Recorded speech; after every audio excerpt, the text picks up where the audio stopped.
आपण पाहत आहात लोकधारा मराठी न्यूज, आवाज जनतेच्या हक्कासाठी।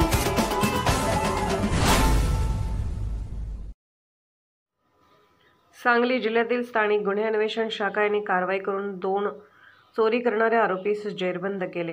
त्रिमूर्ती चौकातील दुकानात जबरी चोरी करणारे 2 इसम तक्षशिला शाळेकडे जाणाऱ्या रोडवर रामकृष्ण मंदिराजवळ फिरत आहेत, असे गोपनीय सूत्राद्वारे सहाय्यक पोलीस निरीक्षक संदीप शिंदे यांच्या पथकातील रुपेश होळकर, संकेत कानडे, अजय बेंद्रे यांना समजले। मिळालेल्या माहितीप्रमाणे सहाय्यक पोलीस निरीक्षक शिंदे साहेब यांच्या पथकाने चोरास पकडले। सदर चोर सागर सुरेश चौगले राहणार सांगली व सुखदेव संगप्पा कांबळे राहणार विश्रामबाग सांगली हे होते।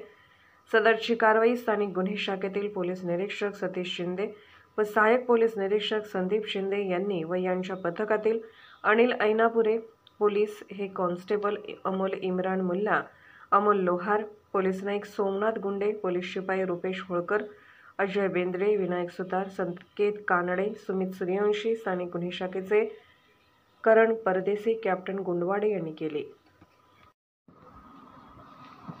लोकधारा मराठी न्यूजला लाईक करा, शेअर करा आणि सबस्क्राईब करा।